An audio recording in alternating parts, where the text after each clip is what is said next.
Corona संकट के इस दौर में देश के तमाम धार्मिक संगठन और धार्मिक ट्रस्टों के पास पड़े अरबों रुपए के सोने का राष्ट्र निर्माण में इस्तेमाल करने का वक्त आ गया है।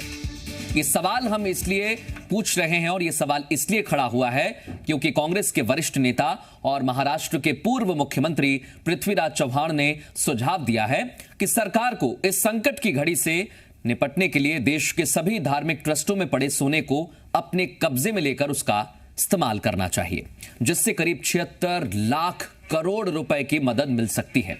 लेकिन सवाल यह उठता है, क्या धार्मिक संगठन इस सुझाव को मानेंगे? क्योंकि इस बयान के आते ही तमाम धार्मिक संगठनों ने इसका विरोध भी शुरू कर दिया है।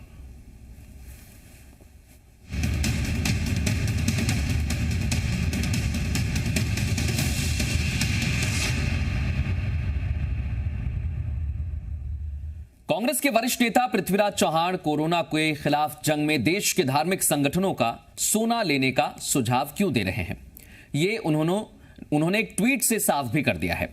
उन्होंने ट्वीट किया है कि विश्व स्वर्ण परिषद के मुताबिक देश के धार्मिक ट्रस्टों के पास पड़े सोने की कीमत करीब $1 ट्रिलियन है और सलाह दी है कि इस सोने को कम ब्याज दर पर स्वर्ण बॉन्ड के माध्यम से लिया जा सकता है।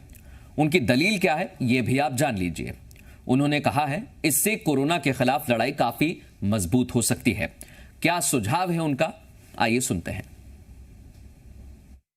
देशातल्या सर्व धार्मिक ट्रस्टमध्ये, देवस्थान ट्रस्टमध्ये जे काही सोनं पडून आहे ते सोनं सरकारने व्याजावर घेतलं पाहिजे, लोकांचे जीव वाचवले पाहिजेत। आज वर्ल्ड गोल्ड काउन्सिल म्हणजे सोन्यासंबंधीची जागतिक संघटना आहे, त्या संघटनेनुसार देशाच्या विविध धार्मिक ट्रस्टमध्ये $1 ट्रिलियन किंवा 75 लाख कोटीपेक्षा जास्त किमतीचं सोनं पडून आहे। ही सर्व संपत्ती राष्ट्राच्या मालकीची आहे। और कांग्रेस के वरिष्ठ नेता और महाराष्ट्र के पूर्व मुख्यमंत्री पृथ्वीराज चव्हाण के बयान पर संत समाज ने कड़ा ऐतराज जताया है। क्या कहना है वो भी आपको सुनवा देते हैं। जितने भी आश्रम रहे, जितने भी मंदिर रहे, उन्होंने अपने हिसाब से बहुत बढ़ चढ़ के सामाजिक सेवा और जनसेवा की है। जो लाखों करोड़ों की स्थिति में दान भी दिए हैं और पीएम फंड में उन्हें सहयोग भी किया है। रही सोना की बात, उनकी मानसिकता में हमेशा उन्हें सोना को चुराया ही है, तो उनके वास्तव में उनकी मानसिकता में सोना ही दिखता है। उन्हें ये संज्ञान लेना चाहिए कि मठ मंदिरों में जो भी धन संपत्ति है वो सोना के रूप में नहीं है, वहाँ भजन और आराधना के रूप में धन संपत्ति है। उनको केवल सोना और धन के सिवाय उन्होंने देश के लिए कभी सोचा नहीं है, ना सोचेंगे। पहले तो जितने कांग्रेसी नेता हैं, 5 लाख से ज़्यादा जिनकी संपत्ति है, सबका राष्ट्रीयकरण किया जाना चाहिए और इन सब नेताओं का नार्को टेस्ट कराना चाहिए। मंदिरों की संपत्ति मंदिरों की है और मंदिरों को रहना चाहिए और मंदिरों का धन अगर प्रयोग में भी करना है तो सिर्फ हिंदू जनता के हित में मंदिरों की संपत्ति का उपयोग होना चाहिए। और लगातार हमारे साथ कुछ खास मेहमान भी जुड़ेंगे और हम इस बात पर चर्चा करेंगे कि आखिर जो सुझाव दिया गया है उसमें कितना दम है। क्या वाकई इस सुझाव से जो 1 ट्रिलियन की बात की जा रही है इससे मदद मिलेगी? और पहला सवाल तो यही है कि जब मंदिरों में जिस सोने की बात की जा रही है क्या उसे लिया जाएगा? इस पर सुझाव पर सरकार फैसला करेगी। कुछ खास मेहमान हमारे साथ जुड़ गए, सीधे उनका रुख करेंगे। खुद इस समय पृथ्वीराज चव्हाण इस समय हमारे साथ जुड़ गए। पूर्व में मुख्यमंत्री रहे हैं, महाराष्ट्र के बड़े नेता हैं, लंबे समय से राजनीति में है। बहुत स्वागत है पृथ्वीराज चव्हाण साहब आपका, क्योंकि आपका लंबा अनुभव है। साथ ही साथ हम ये भी बता दें दर्शकों को कि मनमोहन सरकार में पीएमओ के राज्य मंत्री भी रह चुके हैं और फिलहाल सतारा के कराड से कांग्रेस के विधायक हैं। हमारे साथ स्वामी चिदानंद सरस्वती भी जुड़ गए हैं। ये आध्यात्मिक गुरु हैं और ये एक हिंदू आध्यात्मिक गुरु और संत हैं। इनसे भी हम चर्चा करेंगे। आप दोनों का बहुत स्वागत है। सबसे पहले पृथ्वीराज चव्हाण साहब, क्योंकि आपने एक बड़ा दावा किया है, इस दावे के पीछे तर्क क्या माने हम? क्या वाकई ये वक्त आ गया है कि हमें मंदिरों में जो सोना रखा हुआ है या और धर्मों की जो जगह है जहां पर पैसे हैं उन्हें ले लेना चाहिए? देखिए, मुझे बहुत आश्चर्य हो रहा है कि ये जो बहुत साधारण सुझाव है उसको इतना तोड़ मरोड़ कर क्यों पेश किया जा रहा है। अगर मेरा ट्वीट देखेंगे तो पहली बार है कि मंदिर का उल्लेख कहां से आया। मैंने जो कहा है कि जो भी धार्मिक संगठन है देश के, वो क्या धार्मिक संगठन सिर्फ एक ही धर्म के हैं? क्या क्रिश्चियन धर्म के नहीं है? क्या सिख धर्म के नहीं है? क्या मुस्लिम धर्म के वक्फ बोर्ड नहीं है? क्या सिर्फ जैन धर्म के नहीं है? क्या हिंदू धर्म के ही मंदिर है? और मंदिर का उल्लेख कहां से आया? आप क्यों अपने आप में ऐसी गलत बातें सोच रहे, मुझे समझ नहीं आता। मेरा सुझाव था कि ये जो सोना पड़ा हुआ है धार्मिक संगठनों के पास, उसको हम हथियाने की बात नहीं कर रहे हैं, उसको हम कर्जा लेकर, उनको सूद देकर, उनको ब्याज देकर सरकार ले ले, क्योंकि सरकार के पास इस घड़ी में बहुत जबरदस्त दिक्कत है पैसे की। परसों मोदी साहब ने 20 लाख करोड़ खर्च करने की बात कही, ठीक, और एक सवाल उठ रहे हैं कि पैसे कहां से आएंगे।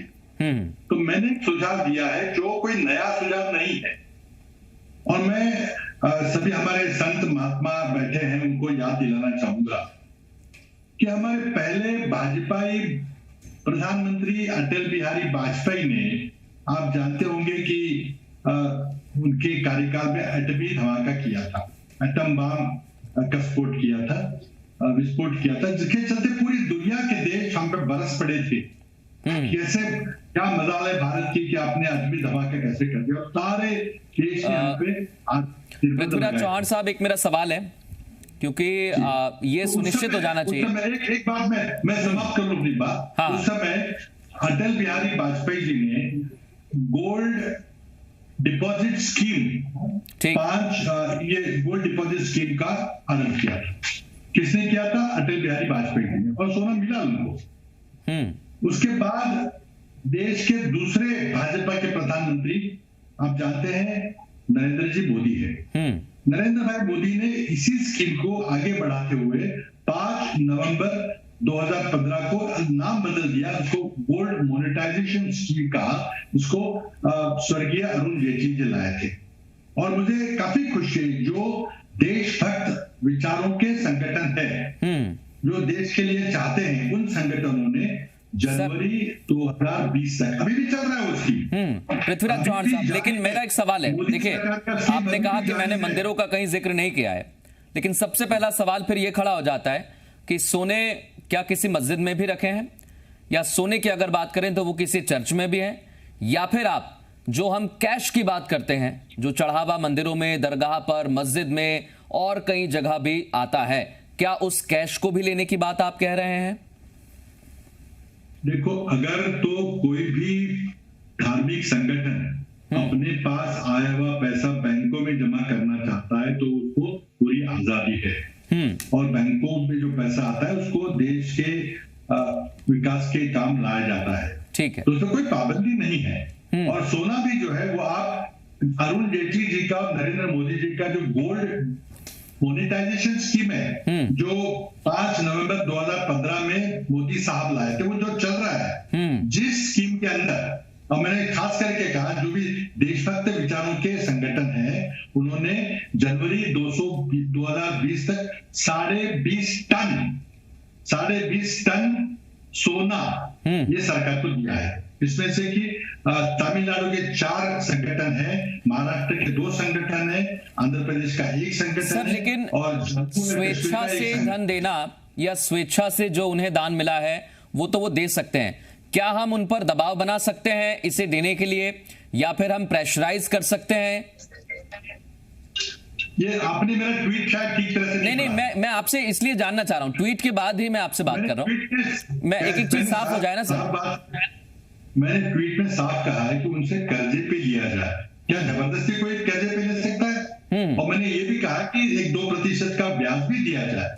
हम उनको आह्वान करेंगे कि देश बड़ी भारी संकट से गुजर रहा है और देश को पैसे की जरूरत है। अगर आप इस मौके पे ये अपना सोना जो पड़ा हुआ है वो अगर देश को दे सकते हैं तो आप जांच करिए। ठीक है। कोई जबरदस्ती नहीं है, बिल्कुल कोई हम ये नहीं कहना चाह रहे कि इसको हथिया दिया जाए। नहीं सर, बहुत सारी बातें हैं और इसमें जनता को ये भी जानना पड़ेगा और संत समाज को भी ये समझना पड़ेगा कि एक वक्त ऐसा था जब हमने अपना सोना गिरवी भी रखा है।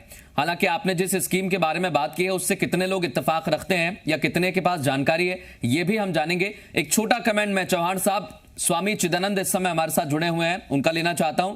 स्वामी चिदानंद, अशोक चव्हाण ठीक कह रहे हैं, उनका कहना है कि ये आप पर निर्भर करता है, ये धार्मिक संस्था पर निर्भर करता है, मंदिर मस्जिद पर निर्भर करता है कि वो चाहे तो इस पर कर्ज भी ले सकते हैं, इस पर ब्याज भी ले सकते हैं, इसको गिरवी रख सकते हैं और उनकी स्वेच्छा से ही सरकार इसको ले सकती है ताकि इस विपरीत परिस्थिति में देश की मदद हो सके। आप क्या सोचते हैं? देखिए, ये आस्था का जो सोना है ना, इससे कोरोना का रोना दूर नहीं होगा। आज एक कोरोना है, कल कोई दूसरा कोरोना आएगा, परसों तीसरा कोरोना आएगा। बात सोने की नहीं है, ये देश की संपत्ति है और समाज के पास जो भी और राष्ट्र के लिए होता है, राष्ट्र हित के लिए होता है। राष्ट्र यदि संकट में है तो कोई पीछे नहीं हटेगा, क्योंकि भारत जानता है कि भारत ने कभी बटोरने नहीं बांटने की परंपरा है। भारत की परंपरा देने की परंपरा है। राष्ट्र पर जब भी संकट आया है, दधीची ऋषि ने अपना आश्रम, जमीन, संपत्ति नहीं बल्कि पूरी तपस्या से मजबूत हुई हड्डियों को भी वज्र बनाने हेतु दान कर दिया ताकि राष्ट्र की रक्षा हो सके। गुरु गोविंद सिंह जी ने अपने चारों बच्चों को, अपने पिता को, अपनी माता, पूरे परिवार का, सबका बलिदान कर दिया। आज लंगरों में जाकर देखिए, कमाल लंगर चल रहे हैं। राष्ट्र बचे, धर्म बचे, संस्कृति बचे, समाज बचे, ना जाने कितनी संस्थाएं हैं इसके लिए सारी आगे आ रही हैं। आप आश्चर्यचकित हो जाएंगे, जहां पर सरकार नहीं पहुंच पाती है वहां ये संस्थाएं खड़ी हुई हैं, ये धार्मिक संस्थाएं खड़ी हुई हैं। अगर इनकी डिटेल बनाई जाए तो केवल सरकार की नहीं बल्कि समाज के भरोसे बहुत कुछ हो रहा है और इन संस्थाओं के भरोसे अद्भुत काम हो रहा है, चाहे शिक्षा हो, चिकित्सा। लेकिन जो जरूरी क्या है, यदि कोई नीति बनती है, सबके लिए बनती है, सभी धर्म स्थानों के लिए बनती है, तो विश्वास माने कोई भी पीछे नहीं रहेगा। बात कब्जे की नहीं, कानून की नहीं, स्वेच्छा भागीदारी की हो।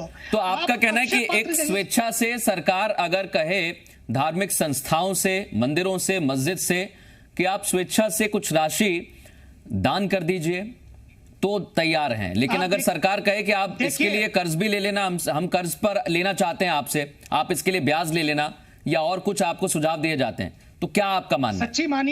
सच्ची मानिए, लोग ना तो कब्जे को अच्छा मानते हैं ना कानून को। ठीक। संविधान में विश्वास रखते हैं, लेकिन इन चीजों के लिए ना तो कानून ना कब्जा, इनके लिए तो लोग कर्ज पे कोई ये नहीं कि कोई ब्याज देने की जरूरत है, लोग तो अपने जीवन की बाजी लगा देंगे। आप देखिए, मैं बहुत सारी संस्थाओं को जानता हूं। जब हमारे पास ये कोरोना की बात आई, परमार्थ निकेतन ऋषिकेश ने पूरा का पूरा हॉस्पिटल, पूरे अपने योग सेंटर, पूरे अपने सत्संग हॉल, पूरे अपना बहुत बड़ा आश्रम है, लेकिन पूरा का पूरा वो जो पिछला सारा एरिया है वो सौंप दिया आइसोलेशन सेंटर के लिए। क्यों? इस समय यही योग है, यही ध्यान है, यही ज्ञान है। दूसरी बात, आज यदि ऐसी बात आती है, कोई नीति बनती है, सरकार बनाती है कि नहीं सभी संस्थाएं इस संकट के समय आगे आए और पूरा समाज खड़ा हो जाए, पक्का मानिए परमार्थ निकेतन में सबसे पहले मैं कहना चाहता हूं, जितना सोना होगा अपने पास वो सारा का सारा आपका पक्का मानिए इस राष्ट्र के लिए, इस स्वामी चिदानंद साहब आप हमारे साथ बने रहिए और चौहान जी भी हमारे साथ बने हुए हैं और तनवीर जी ने भी हमें ज्वाइन कर लिया है। लेकिन उससे पहले आपको ये बता दें कि इस पूरे प्रकरण पर, इस पूरे बयान पर बीजेपी प्रवक्ता प्रेम शुक्ला ने कांग्रेस नेता पृथ्वीराज चव्हाण के धार्मिक स्थलों का सोना लेने के बयान पर तीखा हमला बोला है। उन्होंने कहा कि मस्जिदों के पास सोना नहीं है, लिहाजा पृथ्वीराज चव्हाण की सलाह हिंदू मंदिरों का सोना लेने की रणनीति है। प्रेम शुक्ला ने सवाल उठाया, क्या पृथ्वीराज चव्हाण अपनी संपत्ति दान करेंगे? सुन लेते क्या कह रहे हैं। मस्जिदों के पास, चर्चों के पास और अज्ञानियों के पास तो सोना है नहीं, हिंदू धर्मावलंबियों के मंदिरों के पास सोना है। तो उस सोने को किस तरह से जो है उनके हाथ से खींच लिया जाए, ये इनके मन में योजना है। हिंदू मंदिर जितने भी हैं वो आवश्यकता पड़ने पर राष्ट्र के लिए सब कुछ न्यौछावर करने के लिए हमेशा से तैयार रहते हैं। आप कल्पना कीजिए, ये पृथ्वीराज चव्हाण जी से कह दिया जाए कि औकाफ के पास बहुत सारी संपत्तियां हैं, उन संपत्तियों को प्लेज करने की मांग कर दीजिए, अभी इनकी जुबान सूख जाएगी। ये कुछ दौलत है जो मंदिरों के पास है, उसकी भी जानकारी हम आपको दे रहे हैं। कितनी कमाई होती है। मुंबई के सिद्धिविनायक मंदिर को हर साल 100 करोड़ से ज्यादा का चढ़ावा मिलता है, कमाई होती है। शिरडी के साईं बाबा मंदिर की एक साल की औसत कमाई 347 करोड़ से भी ज्यादा है। वाराणसी के काशी विश्वनाथ मंदिर की सालाना आमदनी 11 करोड़ के आसपास है, और भी ज्यादा है। कई मंदिरों की जो कमाई है वो करोड़ों में है। ये साउथ के मंदिर हैं, जो नॉर्थ में मंदिर हैं, वहां पर भी इसी तरह की कमाई हो रही है। और तमाम खास मेहमान हमारे साथ जुड़े हुए हैं। इस समय हमें ज्वाइन कर लिया है हमारे संपादक मिस्टर दिलीप तिवारी ने, वो भी आगे चर्चा को आगे बढ़ाएंगे। लगातार हमारे साथ पृथ्वीराज चौहान जो पूर्व मुख्यमंत्री है महाराष्ट्र के, वो भी जुड़े हुए हैं, और हमारे साथ स्वामी चिदानंद जुड़े हुए हैं, और तनवीर जी ने भी हमें ज्वाइन कर लिया है, पूर्व IAS अधिकारी हैं। तनवीर जी, जो फैसला लिया गया है, जो कहा जा रहा है पृथ्वीराज चौहान की तरफ से कि ऐसा फैसला ले लेना चाहिए, उन्होंने पूर्व के फैसले जो सरकार लिए हैं उसको भी गिनवाया कि जो सोने का मोनेटाइजेशन है उसकी भी स्कीम लाई गई है, उसके तहत ये वक्त बहुत अच्छा है कि कोरोना महामारी से जूझने के लिए इसे ले लेना चाहिए। आप क्या मानते हैं एक प्रशासनिक अधिकारी के तौर पर? देखिए, मैं अभी थोड़ा आपका डिबेट सुन रहा था। सबसे पहले तो इतनी बड़ी एक ट्रेजेडी में, त्रासदी में हम लोगों को हिंदू मुस्लिम, मंदिर मस्जिद, ये भेदभाव सब भूल जाना चाहिए। हमको देश के हित में, जनता के हित में जो सबसे बड़ी चीज है वो करना चाहिए। ठीक। और जहां तक ये पैसे की बात चौहान साहब ने करी है, तो उस पर कोई आरोप लगाने की बात नहीं है। मैं तो समझता हूं कि मुस्लिम्स में भी जो दरगाहें हैं, जहां जितना भी पैसा आता है उनको भी इसमें आगे आना चाहिए, चाहे वो कितना भी अमाउंट हो। या आप अच्छी नीयत से 100 रुपया भी कहीं पर देंगे तो वो बहुत मैटर करता है। और अगर इस पैसे को स्वेच्छा से लिया जाए, इस पर कोई जबरदस्ती की बात नहीं है। किसी की धार्मिक आप संस्थान में इंटरफेयर नहीं कर सकते उनके मामलों में। उनसे एक अपील की जाए। बैसाखी के दौरान मुझे पता है कि हरमिंदर साहब का जो ट्रस्ट है, शिरोमणि गुरुद्वारा प्रबंधक कमेटी, उन्होंने यह फैसला लिया था कि पूरे पंजाब में जितने टेस्टिंग किट्स हैं, जितने PPE हैं, उन सब का खर्चा हरमिंदर साहब का ट्रस्ट उठाएगा। तो उसी तरह से सारे धर्मों को, जिन जिन की बॉडीज हैं, उनको खुद आगे आना चाहिए। हिंदू धर्म में भी देखिए कितना वैल्यू है वासुदेव कुटुंबकम की। दान दक्षिणा भिक्षुओं को दी जाती है। अब भिक्षु कौन है? जरूरतमंद है। जो भी जरूरतमंद है वो भिक्षु है। आज के जो ये बेचारे मजदूर और ये सब जिनको खाना खिलाया जा रहा है, ये भी भिक्षु ही हैं। जी तनवीर साहब मैं आपके पास लौट रहा हूँ। आपका पड़ोसी अगर भूखा सोता है, तनवीर साहब मैं आपके पास लौट रहा हूं, लेकिन आपकी बात से मैं इत्तेफाक रखता हूं, और चर्चा की शुरुआत हमने इसी से की है कि पृथ्वीराज चौहान साहब जो है महाराष्ट्र के पूर्व मुख्यमंत्री रहे हैं, और PMO में राज्य मंत्री के तौर पर मैंने उनको कवर भी किया है, उनके प्रधानमंत्री को भी कवर किया है। उनके प्रधानमंत्री के साथ मैंने 7 बार विदेश यात्राएं की हैं, और मैं ये कह सकता हूं कि वो जिम्मेदारी से जो बात कर रहे हैं उसका स्वागत देश को भी करना चाहिए। स्वामी चिदानंद सरस्वती जी ने जो बात कही थी, तो मैं यहां बता दूं कि इस बहस का मकसद सिर्फ इतना है कि ये किसी धर्म के खिलाफ युद्ध नहीं है, ये धर्म युद्ध है पूरे हिंदुस्तान का कोरोना के खिलाफ। चौहान साहब, आपने एक बहुत वैलिड पॉइंट उठाया है, और मैं चाहता हूं, इसलिए हमने ये बहस की है कि ये देश भर की जनता में ये मैसेज जाना चाहिए, चाहे वो कोई भी धर्म हो, कोई भी संप्रदाय हो, कोई भी मठ हो, कोई भी मंदिर हो, कोई भी गुरुद्वारा हो, कोई भी किसी भी तरह का डेरा हो, किसी भी तरह की दरगाह हो। अगर आप इस वक्त इस महामारी के संकट में जो सड़कों पर पैदल चलने वाले लोग, गर्भवती महिलाएं जिन्होंने सड़क पर बच्चे को जन्म दिया और फिर 150 किलोमीटर की यात्रा की, सड़क पर चलने वाली वो गर्भवती महिला जिसका पति एक छोटी सी गाड़ी बनाकर उसको पूरी सड़क में खींचता है, एक सूटकेस या ब्रीफकेस पर सोता हुआ बच्चा, उसके माँ बाप उसको खींच के ले जाते हैं, बैल में एक बैल के साथ महिला या पुरुष बारी बारी से अपने आप को दूसरे बैल की जगह जोतते हैं। वो तस्वीरें भी हमने हिंदुस्तान में देखी हैं। मैं आपसे पूछना चाहता हूं चौहान साहब, आपके पास जब ये आइडिया आया, क्योंकि आप न केवल केंद्र की राजनीति में रह चुके हैं, अहम ओहदा संभाला है, तो इसके पीछे आपको लगा कि कहीं विवाद ना हो, कहीं कोई इसको हिंदू मुस्लिम में ना कन्वर्ट कर दे, और कहीं समर्थन की कितनी गुंजाइश आपको लगती है? देखिए, मैं तो आप जानते हैं कि करीब 19 साल में संसद में एक संसद सदस्य के रूप में मैंने काम किया है। पहली बार अटल बिहारी वाजपेयी जी जब प्रधानमंत्री थे और जब हमने एटॉमिक धमाके किए थे, एटॉम विस्फोट किए थे, जब हमको आर्थिक प्रतिबंध का सामना करना पड़ रहा था, तो वाजपेयी जी ने गोल्ड डिपॉजिट स्कीम 1999 में लाई थी, जब मैं संसद में था। और वो स्कीम के चलते कई लोगों ने, अब सिर्फ धार्मिक संगठन नहीं, कई सामान्य आदमियों में भी अपना सोना सरकार को दिया था, और वो एक गोल्ड बॉन्ड के तरीके से दिया था, ताकि वो सोना वापस लिया जा सके जब भी परिस्थिति साधारण हो। और उसके बाद में नरेंद्र मोदी जी को मैं धन्यवाद दूंगा कि उन्होंने भी 2015 में अरुण जेटली जी ने इस वाजपेयी जी के स्कीम को बदल के उसका नाम गोल्ड मोनेटाइजेशन रखा है, जो अभी भी चल रहा है। ये कोई बहुत बड़ी नई बात है, कोई आविष्कार की ऐसी बात नहीं है। मोदी जी का 2015 का गोल्ड मोनेटाइजेशन स्कीम अभी भी चल रहा है। मुझे याद है अरुण जेटली जी ने तय दिया था कि क्यों वाजपेयी जी के स्कीम को बदल के, उसका नाम बदल के कर रहे हो।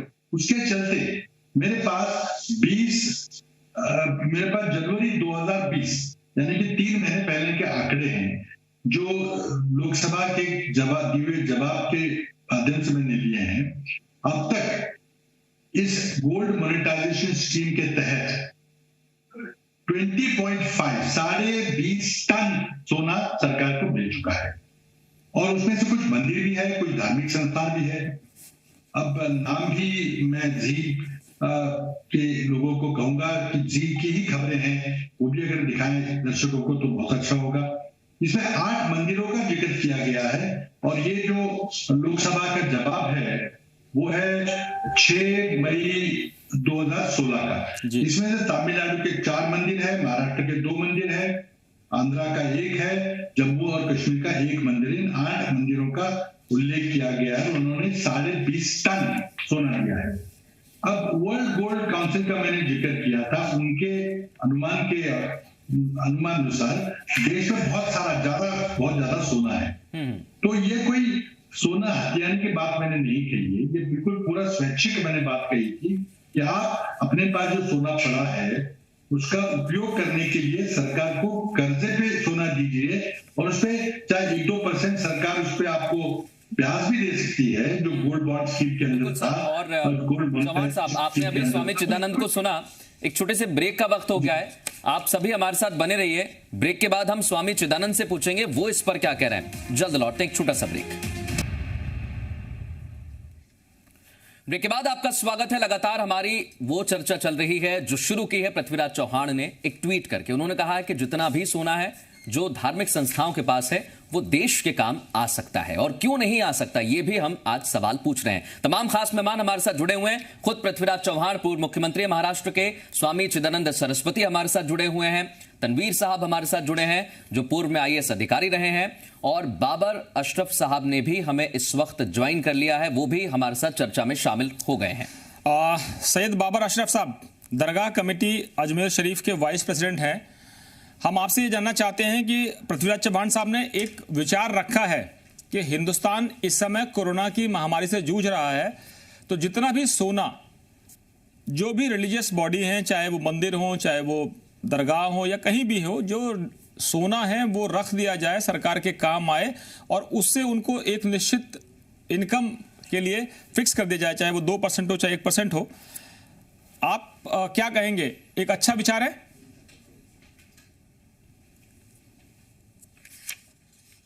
एक बार देखना पड़ेगा। चौहान साहब आपके पास वापस आ रहा हूं मैं। आप चौहान साहब हमको ये बताइए कि हिंदुस्तान में आपका एक अनुमान होगा, जैसे आपने कहा कि डेटा है किस तरह से सामने आएगा, और बहुत सा तो ऐसा है जो काफी दबा छुपा है, बहुत से लोग उसको समझ ही नहीं पाते। जो सरकार के कंट्रोल में बनी हुई समितियां हैं वो तो समझ जाती हैं कि यहां पर है। कई जगह तो ऐसे हालात हैं कि अभी भी सैकड़ों टन सोना जो है चौहान साहब रखा हुआ है हिंदुस्तान में।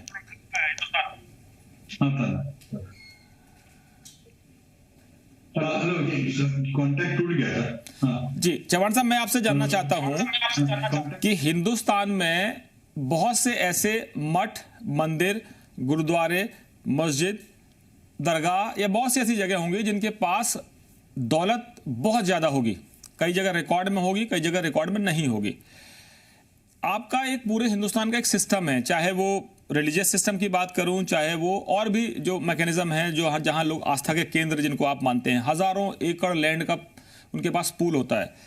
ऐसे लोगों से आप अपेक्षा रखते हैं कि वो आज के कोरोना के संकट में सब एकजुट हों, एक मंच पर आए, वो किसी भी धर्म के हों, किसी भी मजहब के अलावा किसी भी सेक्ट को मानने वाले हों, वो सब एकजुट होकर आए और कहें कि सड़कों पर जिस तरह से सैलाब उमड़ा है मजदूरों का, गरीबों का, उनके पेट भरने के लिए जो जरूरत है, हम सरकार के साथ मिलकर इस सोने को, इस संपत्ति को आपके पास रखते हैं, आप इसका इस्तेमाल कीजिए और इस देश की अर्थव्यवस्था को मजबूत कीजिए।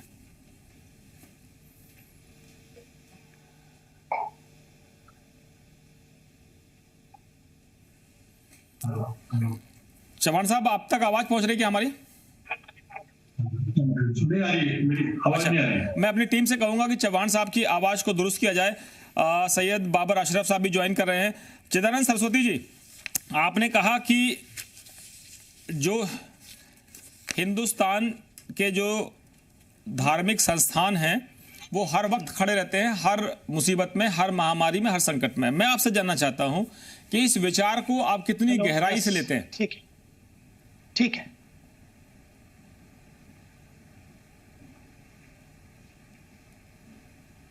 स्वामी जी, हो गया?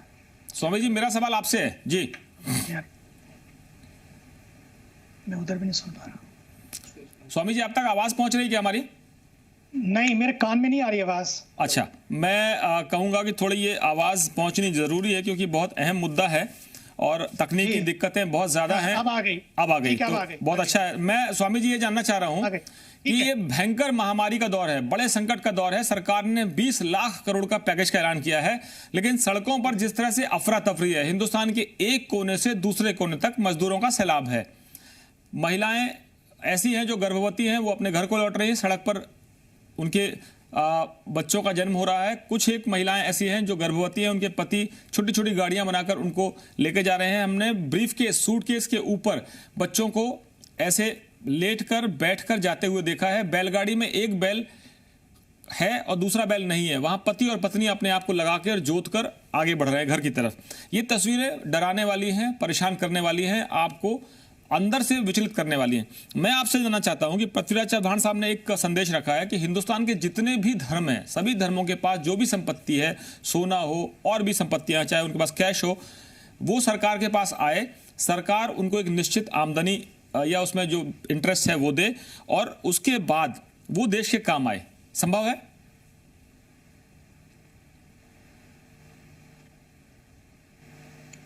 आवाज इज गॉन। बहुत चुनौतीपूर्ण है इस समय ये वक्त जो है। एक बार आप ट्राई करें बाबर अशरफ साहब को। बाबर अशरफ साहब, आपको आवाज मिल रही है हमारी?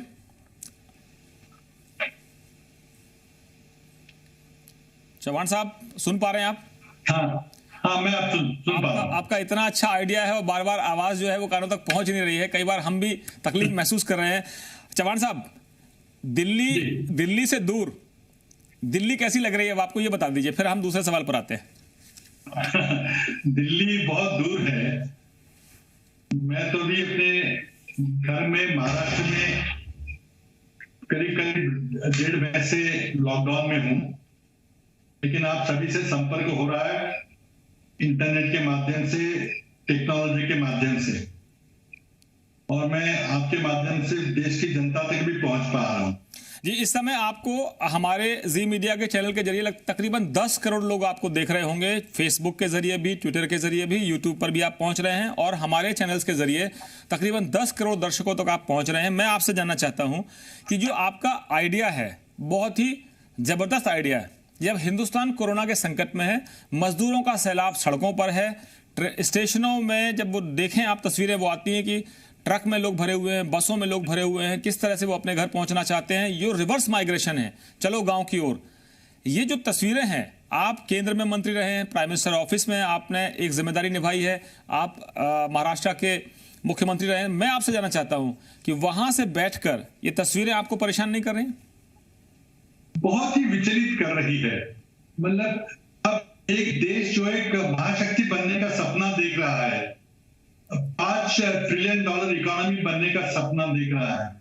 और हमारे देश में जो औरंगाबाद में दुर्घटना घटी, जो हम आपके माध्यम से चित्र देख रहे हैं कि लोग सड़क पे चले जा रहे हैं, अपने बच्चों को लेकर बिना खाना पीना खाए सैकड़ों किलोमीटर जाने की कोशिश कर रहे हैं, घर जाने की कोशिश कर रहे हैं।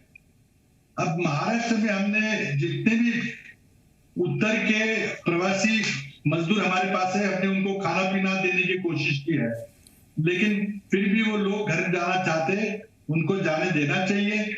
मोदी सरकार से मेरी गुजारिश है कि आप रेलगाड़ियां छोड़िए, लोगों को अपने घर जाने दीजिए, कुछ क्वारंटाइन का प्रोटोकॉल रखिए, लेकिन ये जो लोगों को बंद करके रखा है वो बहुत ही विचलित करने वाले दृश्य है और इसीलिए पैसे की जरूरत है। जब मैंने 1 महीने पहले बात कही थी कि हमें शायद अपनी अर्थव्यवस्था का 10% यानी कि 21 लाख करोड़ रुपए खर्च करना पड़ेगा, तब शायद किसी ने उस पर विश्वास नहीं रखा या बहुत गंभीरता से नहीं लिया। लेकिन परसों जब स्वयं मोदी जी ने 20 लाख करोड़ की बात की, तब मैं समझता हूं कि पूरी देश की जनता समझ गई कि परिस्थिति कितनी गंभीर है। लेकिन जो पिछले 2 दिन में जो निर्मला सीतारमण जी ने जो उस 20 लाख करोड़ के विश्लेषण करने की कोशिश की, उससे हमारी घोर निराशा हुई है। उसमें से ये माइग्रेंट लेबर जिसकी आप बात कर रहे हैं, उनके लिए कुछ भी नहीं दिया गया। उनको आज मैं समझता हूं कि हवाई जहाज से पहुंचाना चाहिए अगर हो सके। आज हम विदेश के लोगों से हवाई जहाज को बुला रहे हैं, लेकिन हम हमारे देश के लोगों को, बिहार के, उत्तर प्रदेश, बंगाल के, उड़ीसा के लोगों को हम किस तरह से इनह्यूमन ट्रीटमेंट दे रहे हैं। तो मैं समझता हूं ये पैसे का इस्तेमाल इन लोगों को अपने घर पहुंचाना चाहिए, उनको पोर्टेबल रेशन कार्ड देना चाहिए, चाहे कहीं भी कोई व्यक्ति हो उसे रेशन मिलना चाहिए। वहां पे मनरेगा का बहुत बड़ी मात्रा में उपयोग करना चाहिए और जो लोग अपने घर गए उनको मनरेगा का काम मिलना चाहिए। क्या ये देश की इतनी मजबूत सरकार है, उसके लिए असंभव बात है? मैं समझता हूं कि इस पैसे का, और इसीलिए मैंने सुझाव दिया था, ये कोई नई बात नहीं है। जब भी देश पे आपत्ति आती है, संकट आती है, तब भी प्रधानमंत्री इस तरह की कोई बात सामने रखते हैं। मैंने अटल बिहारी वाजपेयी जी की 99 की बात रखी, नरेंद्र मोदी जी की 2015 की बात सामने रखी, और आज भी हमारे देश में गोल्ड मोनेटाइजेशन स्कीम चल रहा है और कई मंदिरों में इसमें सोना दिया है। 20.5 टन सोना मोदी सरकार को मंदिरों ने दिया है और इसकी खबरें कई बार आ चुकी हैं। मैं उसी स्कीम को आगे बढ़ाना चाहता हूं और मैंने कभी भी मंदिर शब्द का इस्तेमाल नहीं किया है, मैंने किसी धर्म का इस्तेमाल नहीं किया है। मैंने अपने ट्वीट में कहा है कि सारे धार्मिक संगठन जो है और जो वर्ल्ड गोल्ड काउंसिल है, उनका जो अनुमान है, उस अनुमान के अनुसार बहुत सारा पैसा इन धार्मिक संस्थाओं के पास है। और मैं समझता हूं कि हम कोई जबरदस्ती नहीं करना चाहते, कोई ये सोना हथियाना नहीं चाहते। जो भी संगठन देशभक्त वृत्ति के संगठन है वो अवश्य सामने आएंगे और सरकार की और देश की मदद करेंगे। स्वामी चिदानंद जी, जो चौहान साहब का कहना है कि किसी एक धर्म की बात वो नहीं कर रहे हैं, ना वो हिंदू धर्म की बात कर रहे हैं, ना मुस्लिम की बात, सारे धार्मिक संगठन। आपको इस बात में क्या ऐसी बात लगती है कि सबको एकजुट नहीं होना चाहिए? और मैं तो कह रहा हूं कि इससे एक कदम आगे बढ़ के न केवल धार्मिक संगठन, पॉलिटिकल पार्टीज का जो फंड है वो भी इस्तेमाल कर सकते हैं हम। आप क्या कहेंगे? मुझे लगता है देश हमें देता है सब कुछ, हम भी तो कुछ देना सीखें। यही है इबादत, यही दीनों दुनिया, रखे ध्यान दुनिया में इंसा का इंसा। मेरी आवाज आ रही है? जी बिल्कुल आ रही है। अच्छा, मैं ये कहना चाहता हूं, अगर ये भ्रांति नहीं है, केवल बात सोने की नहीं, तो पक्का मानिए बात संपत्तियों की है, बात संस्कृति की है, तो मुझे लगता है सबको आगे मिलकर भारत के ऊर्जावान प्रधानमंत्री का साथ देना चाहिए। इस समय उन्होंने जो ये 20 लाख करोड़ का पैकेज दिया है, सबसे पहले मैं समझता हूं ये जो सड़कों पर लोग चल रहे हैं, ये जो बैलगाड़ी का भी एक बैल यूज करके आगे बढ़ रहे हैं, मुझे लगता है कि इस समय सारे मीडिया को, सारी बहसों को बंद करके केवल एक काम करना चाहिए कि इन सबको, किसी को भी पैदल ना चलना पड़े, चाहे कुछ भी करना पड़े, वहां पर उन तक वो साधन पहुंचे, ये सूचना पहुंचे, ताकि जहां है वहीं रुके और वहीं से उनके घरों तक एक व्यवस्था पूरी होनी चाहिए।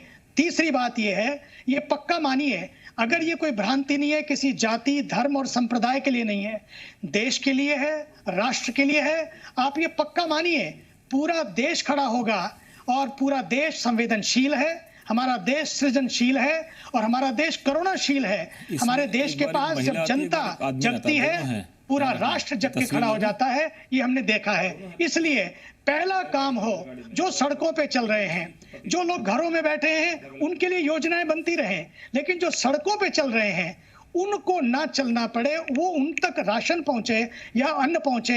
हालांकि मैंने सुना है, आदरणीय योगी जी को भी देखा है, उन्होंने कहा जो जहां है वहीं रुके, सबकी व्यवस्था होगी। सभी सरकारें ऐसा करें। हजारों लोग जो अपने घरों को पहुंचना चाहते हैं, नेचुरल है, पहुंचेंगे, पहुंचना चाहिए, लेकिन जो लोग चल रहे हैं वो ध्यान रखें, एक बात कि उनकी व्यवस्था हो, सरकारें ध्यान रखें। दूसरी बात है, जो घर पहुंच रहे हैं, मैं उनसे भी कहना चाहता हूं, जैसे ही वो घर पहुंचेंगे तुरंत ही माता है, भाई है, बहन है, सब गले लगेंगे। ऐसा ना करें, क्योंकि जब वो एक दूसरे के गले लगेंगे, पक्का मानिए ममता जागेगी, तो निश्चित रूपेण कोई ना कोई कोरोना से पीड़ित होगा तो पूरे परिवार को पीड़ित कर देगा। ये भी ध्यान रखा जाए। आइए, सारे मीडिया को इस समय एक जोर देना है कि सारे समाज को जगाना है।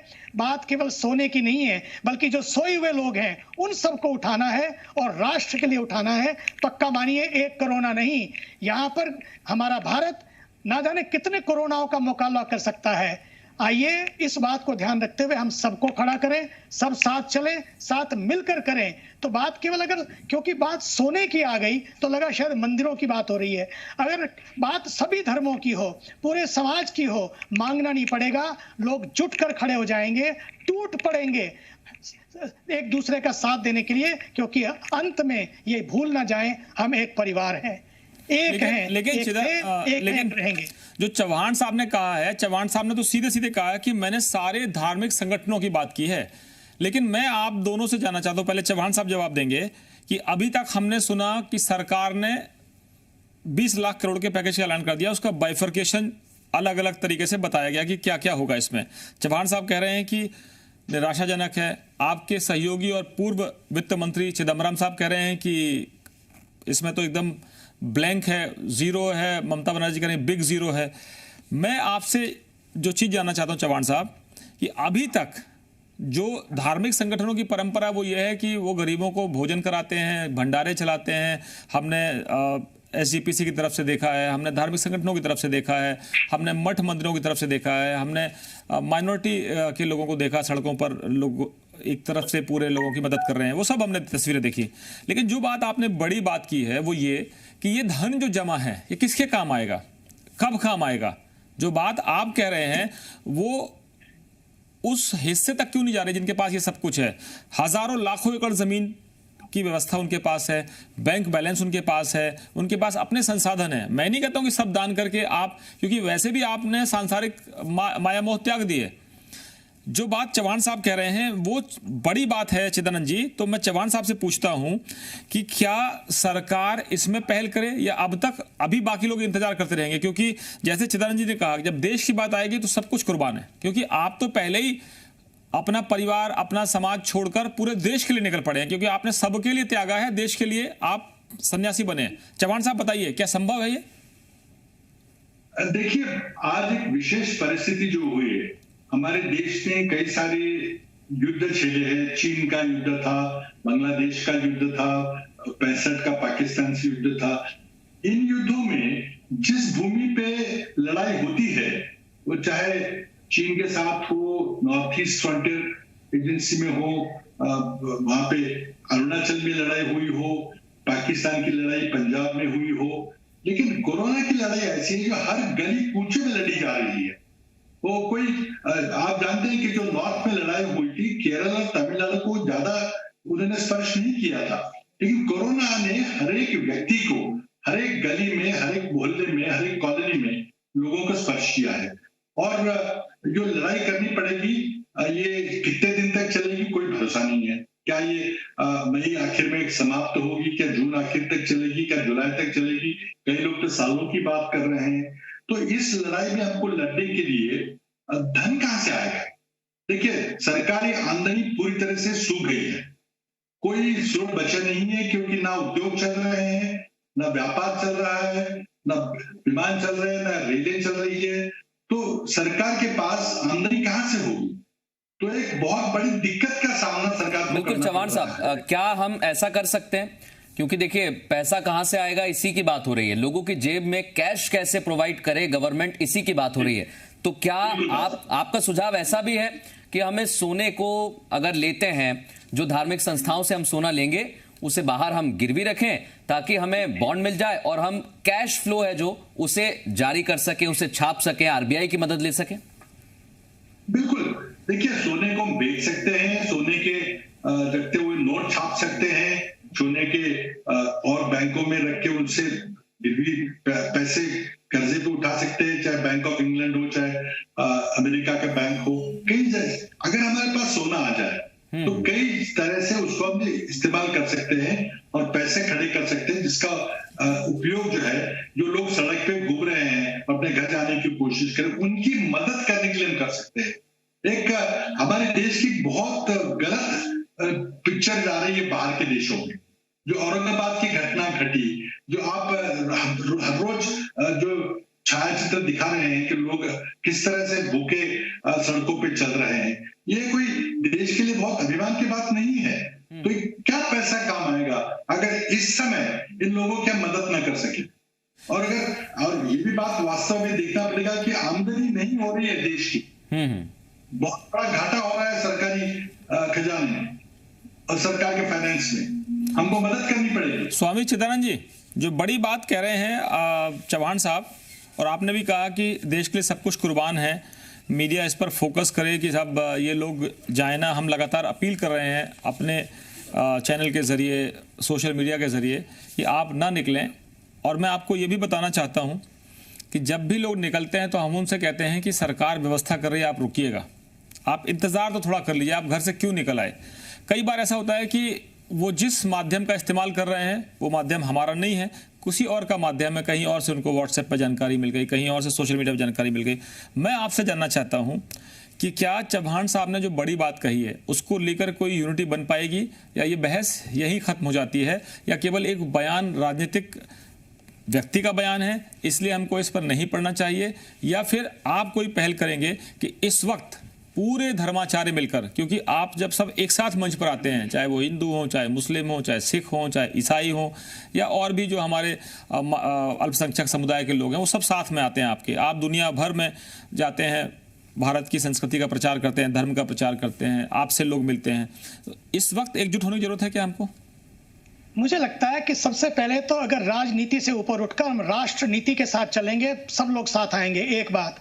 दूसरी बात, मैंने बाकी धर्म गुरुओं से भी बात की है। मेरी अभी जमीयत उलेमा हिंद के मौलाना महमूद मदनी साहब से बात हो रही थी कि क्यों ना 10,000 PPE किट्स जो हैं और लाखों मास्क तो तैयार भी हो रहे हैं, PPE किट भी तैयार हो रही है, हम दोनों मिलकर उन सब तक पहुंचाएं जो स्वास्थ्य कर्मी इस समय अपनी जान की बाजी लगाकर सबके लिए रिस्क लेते हुए अब दूसरों की जान बचा रहे हैं। एक बेजान कोरोना जो सबकी जान ले रहा है, आज उन सब के लिए हम सबको मिलकर आगे आना होगा।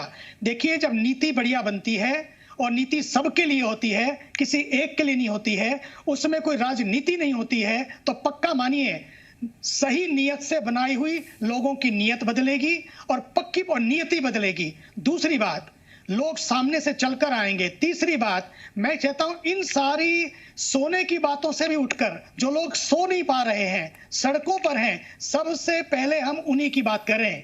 चाहे कोई भी मीडिया बने, चाहे कोई माध्यम बने, मुझे बड़ा तकलीफ होती है जब मैं पिक्चर को देखता हूं हमारे, और उन पिक्चरों को कम दिखाया जाए, क्योंकि हमारे देश की छवि भी उसमें बदनाम होती है। हमारा देश, मैं चाहता हूं इस समय देश की छवि को बनाए रखने का टाइम है, ऐसी पिक्चरों को कम दिखाने का टाइम है, और किसी भी तरह की कोई पार्टी हो दल के लिए नहीं देश के लिए काम करे। इस समय दल की दलदल में ना फंसे, चाहे कोई भी हो, देश के लिए काम करें। इस समय देश पहले है, और देश का वो तबका पहले है जो तबका इस समय मुसीबत में है, जो सड़कों पर है। चाहे हमें कहीं से भी कोई गुजरे, वहां से हमारे भाई बहन उनके लिए खड़े हो जाएं।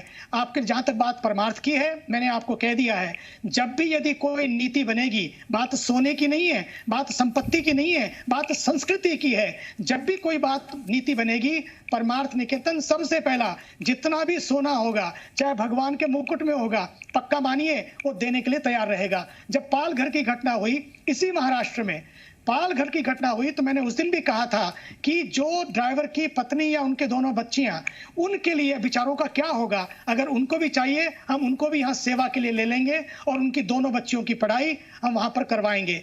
तीसरी बात, जो अंतिम बात है, सच मानिए इस समय कि चाहे कुछ भी करना पड़े, इंडिया फर्स्ट, और इंडिया में भी वो लोग फर्स्ट, जिनकी वजह से हम, ये देश फर्स्ट है। सच्ची मानिए, जब ये बड़े बड़े भवन बनते हैं, बड़ी बड़ी इमारतें बनती हैं, चाहे कुछ बड़ा बड़ा और बनने जा रहा है, ये सारा का सारा उन लोगों की वजह से है जो आज मजदूर नहीं बल्कि मजबूर हो गए हैं। मजदूरी करना बुरा नहीं है, लेकिन मजबूरी बहुत बुरी है। आज उन मजदूरों को हम मजबूर ना बनाएं, उनके लिए चाहे कुछ भी करना पड़े हम करें। और इसलिए भारत के प्रधानमंत्री जी ने सबको आश्वासन देने के लिए ये 20 लाख करोड़ की जो बात की है, मुझे लगता है कि हमारे देश के 133 करोड़ लोगों में ये बहुत थोड़े से लोग हैं जिनके लिए अभी हमें सोचना है। बाकी सब तो पक्का मानिए, ये भारत की जनता में ये ताकत है, वो अपने पैरों पे खड़ा होना समझती है, जानती है, और पैरों पे खड़ी होगी। थोड़े दिन की बात है, आइए मिल बांटकर इस दुख दर्द को बांटें और अपने वतन को खड़ा करें। तनवीर जफर अली साहब एक बार फिर जुड़ गए हैं, बीच में संपर्क हमारा टूट गया था। पूर्व IAS हैं, यूपी कैडर से आते हैं। तनवीर साहब, मैं आपसे जानना चाहता हूं कि हम जो मुद्दा उठा रहे हैं वो ये है कि आज देश संकट में 20 लाख करोड़ का पैकेज का ऐलान सरकार ने कर दिया है। उसका अभी थोड़ी थोड़ी डिटेल्स आते जा रहे हैं। पहले दिन डिटेल आया, आज भी डिटेल आया।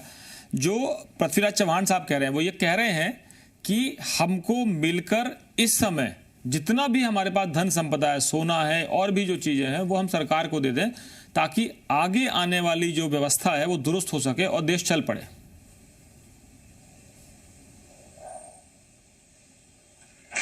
आपका बिल्कुल ठीक है कहना, मैं बहुत देर से सुन रहा हूँ। स्वामी जी बहुत अच्छी बातें कर रहे हैं, बहुत ही सेंस की बात कर रहे हैं कि जो कह रहे हैं कि मेरे ट्रस्ट में जो भी सोना होगा मैं दे दूंगा।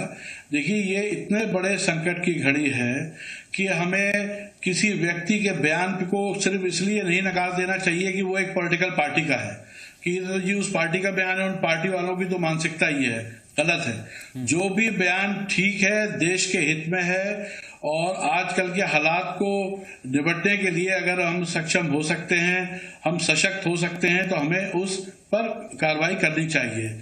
आज की अभी पता नहीं, अभी ये बाबर अशरफ साहब आपके वो दरगाह अजमेर शरीफ के जुड़ रहे थे। मैं जानना चाहूंगा, मैं भी एज अ मुस्लिम, कि दरगाहों ने अब तक क्या किया है, कुछ पैसा हेल्प करी कि नहीं करी। क्योंकि देखिए, मस्जिदों में तो सिवाय पंखों के और दरियों के और कुछ होता नहीं है। थोड़ा नजराना दरगाहों में आता है, इनको भी करना चाहिए। जो भी जितना कर सकता है करे। मैंने आपसे बताया कि इन सब में इनको लेना चाहिए, सीख हासिल करनी चाहिए सिख धर्म से। जिस तरह से वो खाने खिलाते हैं, जिस तरह से वो खड़े होते हैं संकट में, बहुत बड़ी बात है। मैं बड़ी कदर करता हूँ इसीलिए सिखों की। आज भी वो किस तरह से खाना खिला रहे हैं, किस तरह अपना काम कर रहे हैं। बट ये एक इतने बड़े मैग्नीट्यूड की प्रॉब्लम है। और जैसे अभी मैं सुन रहा था कि किस किस तरह से लोग दिखाए जा रहे हैं, दिल रोता है आपका देख के, कि इंसान जानवर की तरह, बैल की तरह से वो जुता हुआ है उसके अंदर बैलगाड़ी में, अपने बच्चों को ले जा रहा है, कोई कैसे ले जा रहा है। तो इसमें हमें सबको एकजुट होके इसमें सबको सारे भेदभाव सारे सब कुछ भूल भाग के हमको इसका मुकाबला करना है, और जो बेस्ट पॉसिबल तरीका है वो बड़ा सेंसिबल सुझाव, मैं चौहान जी के सुझाव का बहुत स्वागत करता हूँ जी, लेकिन वो सब कुछ स्वेच्छा से हो जी। इस कंट्री में हमारी एक डेमोक्रेसी अच्छी बात है। जो चौहान साहब ने एक बात कही थी कि उन्होंने आज से 1 महीने पहले कहा था कि हमको अपनी पूरी इकोनॉमी का जो 10% हिस्सा है उसका पैकेज देना चाहिए, और आज इतने दिनों बाद प्रधानमंत्री ने जब ऐलान किया तो मैं आपको ये कहूंगा कि ये महज संयोग नहीं है। आपकी बात पृथ्वीराज चव्हाण साहब, आपकी बात भी सुनी गई होगी, विपक्ष की बात भी सुनी गई होगी, जो लोग जिनको चाहिए मदद उनकी बात भी सुनी गई होगी, और मैं मानता हूं कि इस वक्त राजनीति से ऊपर उठकर जंग एक साथ लड़ने का वक्त है। और आज इसलिए हमने इस मुद्दे को बहस के लिए उठाया है कि ताकि हिंदुस्तान के वो लोग जो हमको सुन रहे हैं, जो आपको सुन रहे हैं, वो इस पर विचार करें, गौर करें। स्वामी चिदानंद सरस्वती जी, आपका बहुत बहुत शुक्रिया। चव्हाण साहब, आपका बहुत बहुत शुक्रिया। और हम उम्मीद करते हैं कि इस बहस को हम आगे भी बनाए रखेंगे, इस मुद्दे को हम जीवित रखेंगे, ताकि ये लंबी बात ना हो और इस पर कोई नतीजा जरूर निकले। और बहुत बहुत शुक्रिया जनाब आपका भी, तनवीर जफर साहब। और हम उम्मीद करते हैं कि हम सब धर्म की दीवारों से ऊपर उठकर हम इस लड़ाई को जीतेंगे।